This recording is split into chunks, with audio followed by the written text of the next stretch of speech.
You may notice I've been screencasting both sections just so if you're gone, you could watch the one that pertains to you. So you don't have to because we're going at different paces. We're at two very different places in both my sections. So this one's for G. This is G period where we left off last time. Okay, so quick little review. You don't need hats today. Sorry I didn't write the agenda. First, we have been talking about interval notation. Interval notation, you either have parentheses or square brackets. Square brackets means you include it, right? It's a closed circle. It's literally your circle of friends. You are including it. If you are being exclusive, you're excluding it. You're not being a true A+ human being, right? You got that parentheses. Parentheses, an open circle. You're excluding.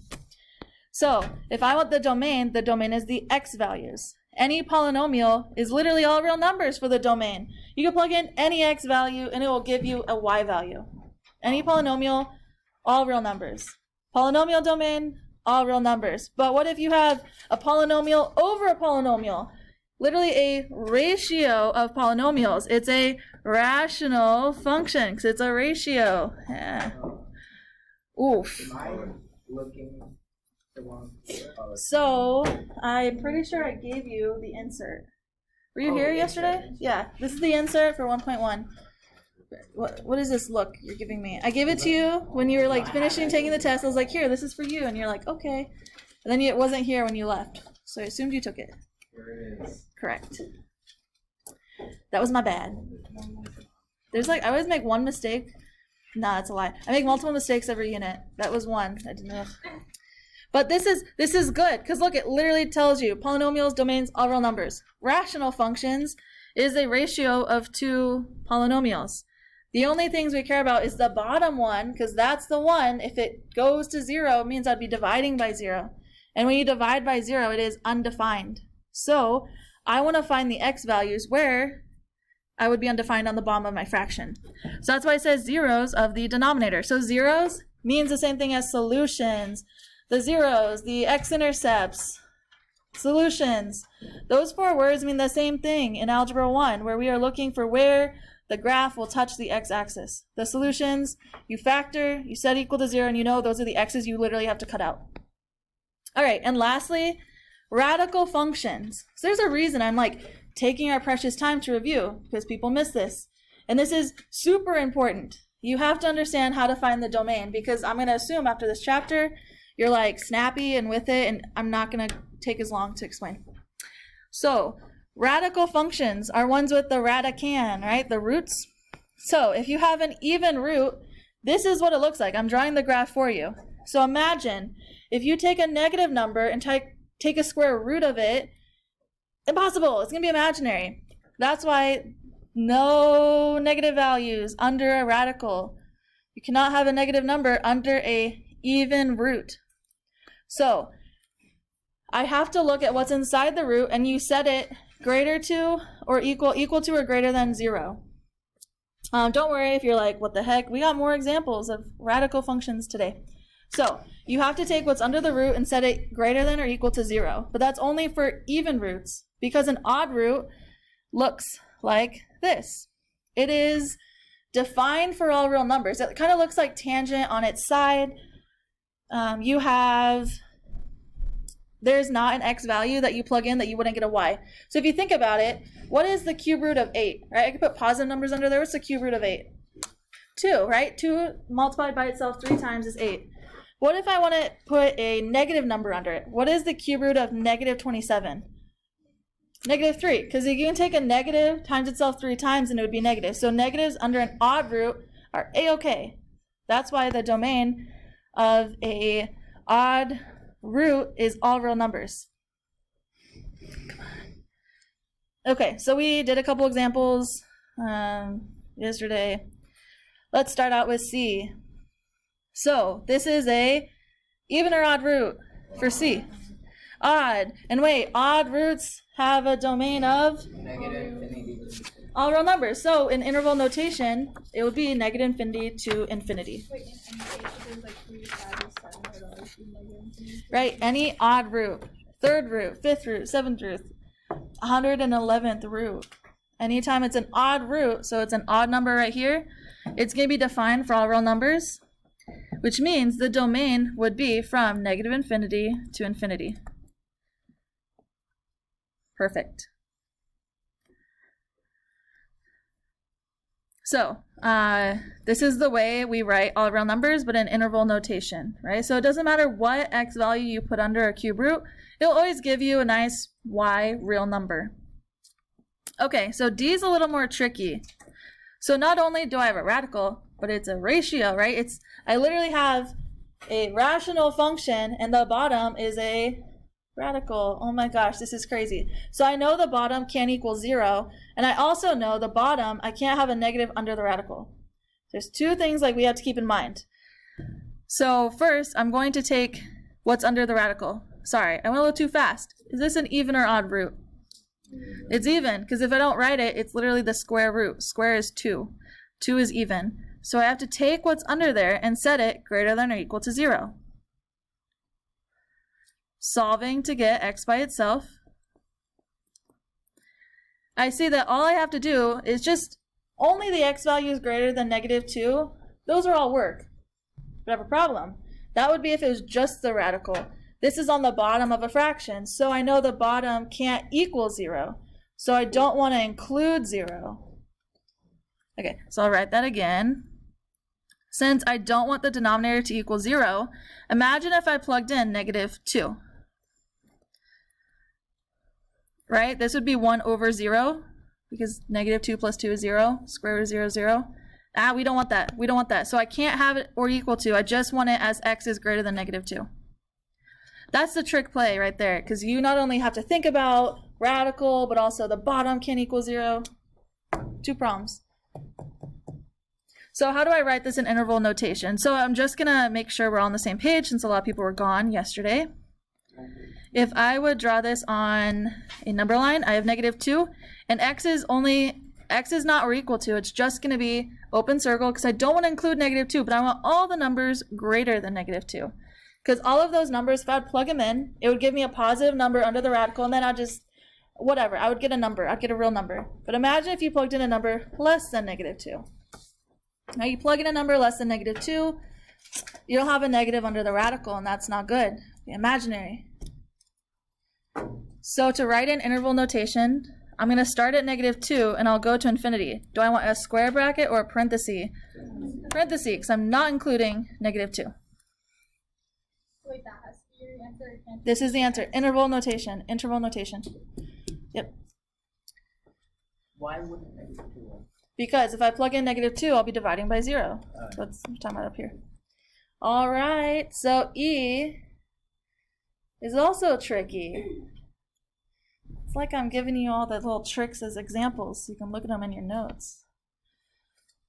That was pretty sassy. I'm sorry. Okay. All right. So before we even start like writing things down, what do you notice? Like, what are the two things I need to look out for in part E? Huh? Yes, denominator and numerator both have an x. So the denominator, I can't have the denominator equal to 0. What about the top?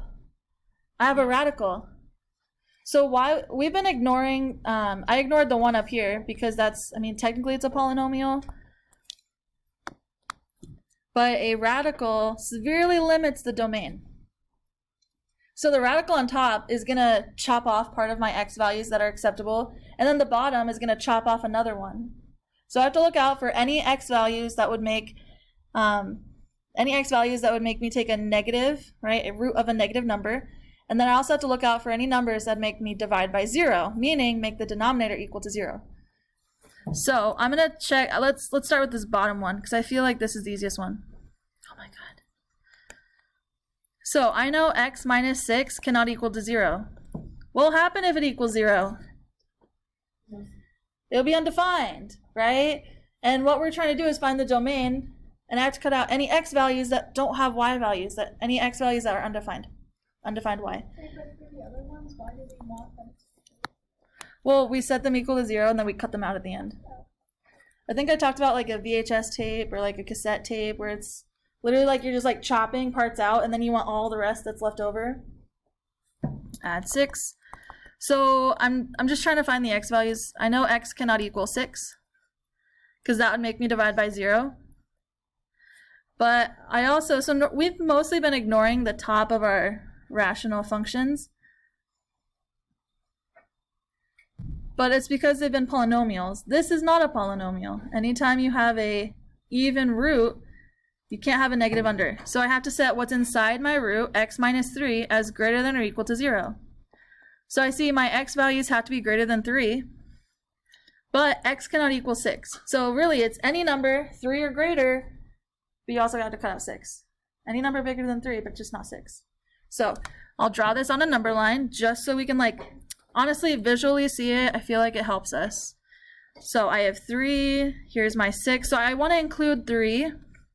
I don't want to include 6. That's the one number that would make me divide by 0. And I want all the numbers greater than 3. And I'm cutting out 6. So think how you would write this in interval notation. Yes? What if you have a union? Exactly. I'll have a union. Because I'm going to have 2 intervals I have to join together. It's like a wedding, right? Nuptials, you're joining 2 people. You join 2 intervals. That's a union. It's a giant U. Whatever. I just want you to understand what that is.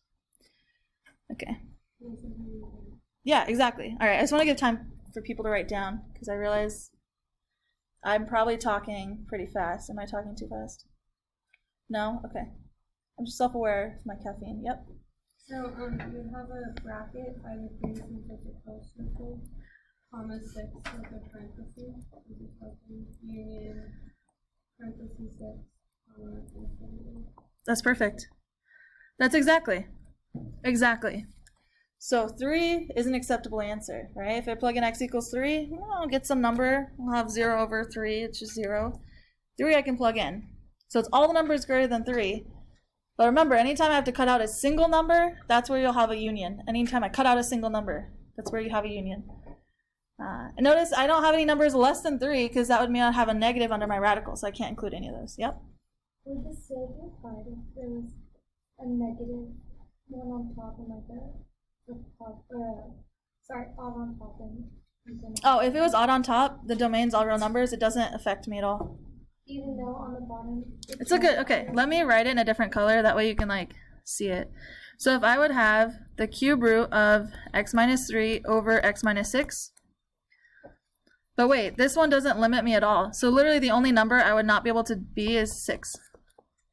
So then for this case, it would just be, I'm only cutting out where 6 is. But what if it was a even root on the bottom? Because then it's Even root on bottom? Oh, so, you're making me change the problem again. Let's see. So, I think I have enough room right here. So if I had, do you want me to leave the odd on top? Over something like square root x minus 6?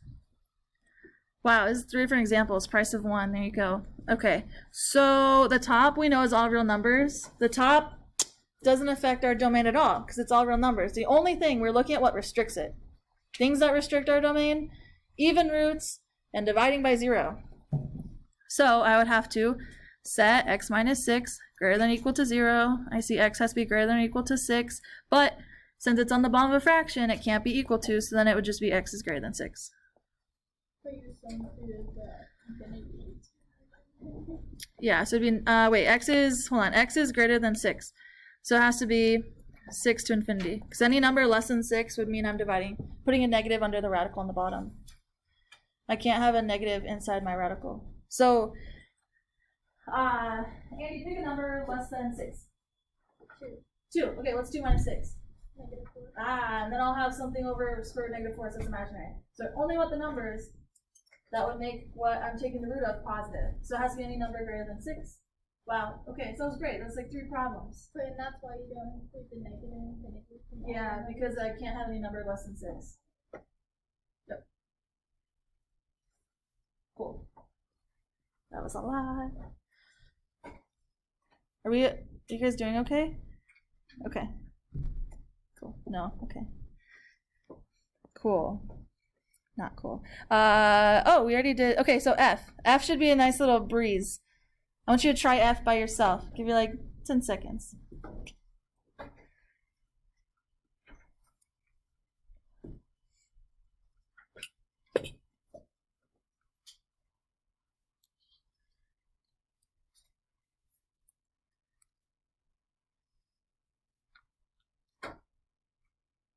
All right, first, is this an even or an odd root? Even. Since it's even, I know I can't have a negative under my radical. So I have to take what's under my radical and set it greater than or equal to 0. So I just have to go through and solve for my x. X is greater than or equal to negative 1/2. So I think drawing on a number line helps us sometimes. Maybe not. So if this is negative 1/2, I know it's going to be or equal to, and then it has to be greater. So to write it in interval notation, I have a square bracket, negative 1/2, comma infinity with a parenthesis. This question F, bread and butter. Nope, is that a term you guys have heard before? Okay, it's like what my grandparents always said to me. Bread and butter. This is like a great question. This is like base level. You gotta be able to do this one at least, because there'll be at least one question that's like this. There'll be a question that's a little harder, but at least one question where it's like, here, have some points. Just do some pencil drawings, right? Just do some stuff. Okay. Give you time to write this down. So the next thing we're going to talk about is piecewise functions. Piecewise fun. Yes. So even though it's negative, like it's fine because if you plug that back in, it wouldn't end in negative. Right. So do we have to be careful with that? Like if So by setting it greater than or equal to 0, you're just solving for the x value. That would make it equal to 0. okay, so we did it, and when you plug it back in, it's like the final answer is. So that's how you knew you wouldn't. Okay, as long as you're setting it greater than or equal to 0, It won't. it won't. If you plug back in, you know you made an algebra mistake when you're solving for x. Okay, so piecewise function. So imagine that, like, I don't know if you guys ever did this in like second grade. You like make a collage, you like cut a bunch of things out of a magazine and you like paste it together all on top of each other. No, that's fine as well. Cool. Lame. Oh, that's cool that you did it. So I imagine piecewise is kind of like a collage of different graphs all together on the same graph. So literally you're cutting out parts of one graph, making another part, making another part. Another way to think of it piecewise, literally, okay, so you have 2 or more equations for different intervals. What does this even mean? So literally you'll use the top equation only if x is less than 0. You'll use the bottom equation only if x is greater than or equal to 0.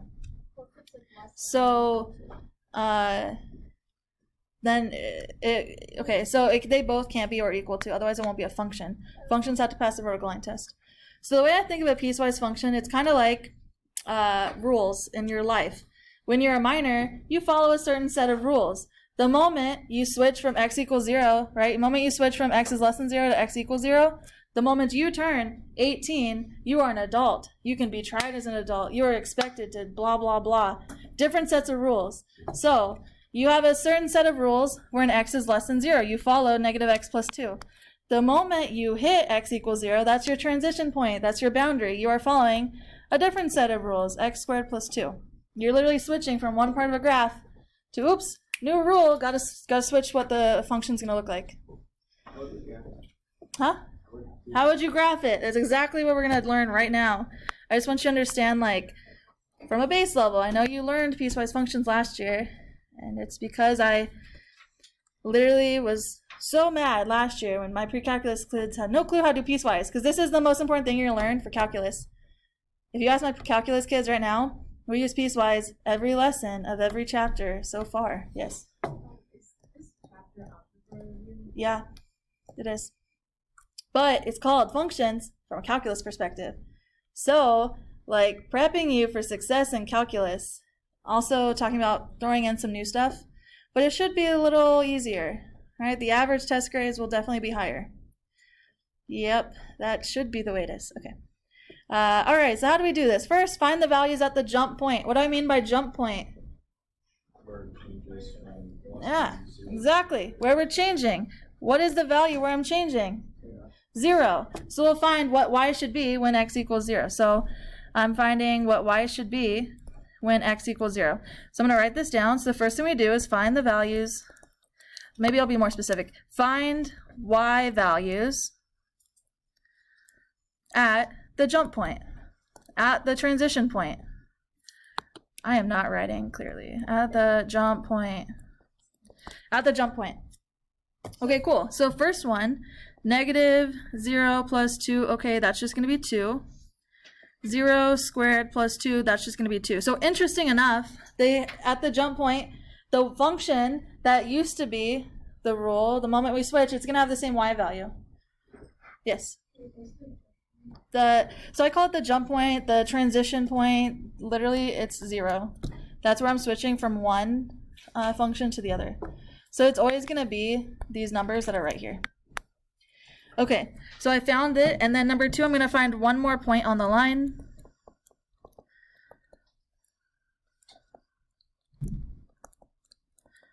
And notice I have line in quotation marks because it's not actually going to be a line. It may not be straight. Notice my second function's a parabola. A parabola is not straight. It's going to be a curve. Okay. So we can do that. Let me color code for us. Oh, I messed up. So I'm going to have this be the top one. So I'm going to rewrite this so it's the same color. Negative 0 plus 2 is 2. Okay, so for my first function, I have a point at 0, 2. But is x actually equal to 0 here? No, because x is less than 0. So should I include this y point by having a filled circle? No, I don't include this y point, so I have an open circle. So I'll have an open circle at 0, 2. Where'd you get the 0, 2? Because I found what the y value would be. So the starting there. point can never be a closed circle. If this was an or equal to, and this was just a greater than, then I would have it filled in. I'm following the rules of, I'm following what the inequality says. The inequality just said less than. So I don't want to include this as my actual y value, because it's not the y value in x equals 0. Okay, what does this line look like? If you just had negative x plus 2, what's it look like? This or this? What do you think? What is this? Positive, negative, less? This is positive slope. I need to have negative slope. So when I look at my graph, I know I should be coming down. This is a negative slope of 1. So normally you'd be like, oh, over 1, down 1, over 1, down 1. You have to go to the left of this. This is for x equals less than 0. So you go over 1, up 1, connect, make your line. Now when I look, no, we're not shading. This right side here is like the rule. It's telling you which one to use, depending where you are. But unless, that would be crazy, making an inequality a piecewise inequality. I don't know if honors would help us though. Okay, so does this look like negative x plus 2 to the line? Yeah, it's negative slope of, negative 1 slope, a y-intercept of 2. But notice I have to stop at x equals 0. I can't keep going. Now I have a new rule. I have now hit x equals 0. So wait, yes, you have a question? Yeah, so your jump point is what you plug in for the x on the side. Like this jump point plugs into this. Yeah. So I'm trying to figure out. Your y. Yeah. So I was trying to figure out where like my graph would end. So my second thing was like, oh, find one more value on the line. We shortcutted, right? So you know algebra 1 and algebra 2. You understand slope-intercept form, y, your y-intercept of 2, your slope of negative 1. So we use that. We use the slope of negative 1. That was what I was doing with my arms and like having you see what will it look like. The second point, so at x equals 0, what should the y value be? Well, here, this is where x is greater than or equal to 0. So it's actually going to be a closed circle at 0, 2. Wait, how do I know that's the y coordinate? Plugged it in already. Remember, that's the first thing we did, we plugged it in. It's not, because it's a y-intercept of plus 2. Negative x plus 2. Plus 2 is the y-intercept. How do they draw that? Open circle, closed and going. So the closed circle is inside the open circle? Yeah. Oh my gosh, why is this freezing? So I'm trying to color code it for you guys. Okay. Can you guys tell the difference between the two? Okay.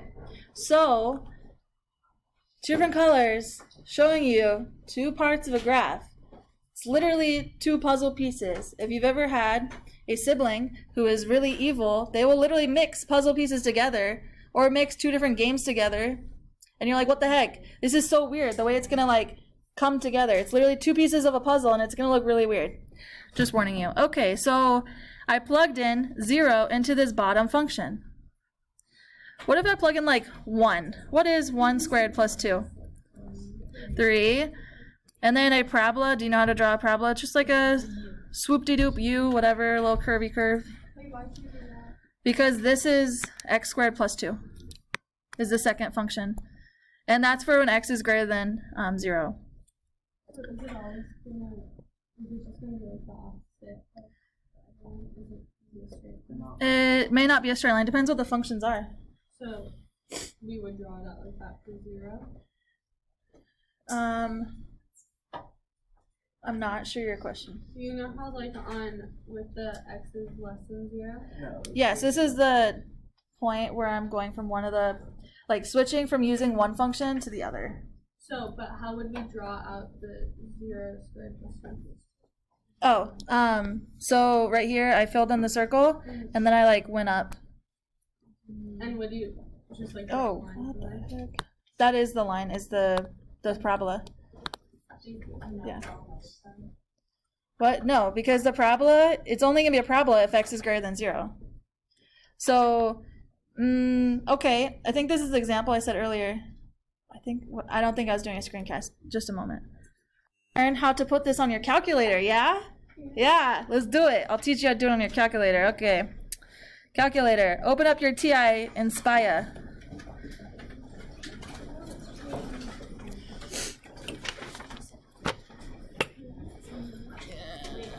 What? So I'll show you how to input this.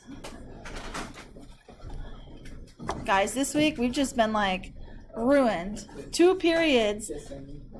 Huh? I'm fully aware. Shane. Shane, yeah. Fully aware. This is gonna take 2. Got it. Okay. Ready? Add graphs. Wait, what? What? Add graphs. Okay, you know what? You look, I'm on my hold on. I'm on my home page. Go to graph. Ready? Graph. Open up. I'm sorry. You know what, Shane, you're right. This won't take 2 minutes. But we're doing it anyway. So I need to have it as a piecewise. So you have to push the template key, which is to the right of the 9 button. Push the template key to the right of the 9 button. It's highlighted in red. Now I must go over. Do you see what's highlighted right now? Oh my gosh, it's a piecewise. Ready? Square, comma, square. Can you do that again? Push the template key, which is to the right of the 9. It is highlighted in red on the screen. Now, click here. Oh my gosh, what's my first function? It was negative x plus 2. But that's only true if x is less than 0. How do we get the inequality sign? This could have been so nice last year. Surprise. Surprise. Calculator skills. Bring your calculator every day. Welcome to functions again. Okay, I will show you in a moment. X squared plus 2. Okay, I'm going to go really slow. We'll go really slow how we get the inequality. Are we ready? X. I have to push control equal. Control equal, it pops up for you. Control equal. Literally the equal sign, not the enter, the equal sign. The one that is literally an equal sign. Okay, and then it's going to be greater than or equal to 0. Oh my god, no. Oh my god. Oh my god, graphs. No, it exited out. Because you did approximate. It has to be the equal sign, not the enter. The equal. I don't know. I did it. I'm so close.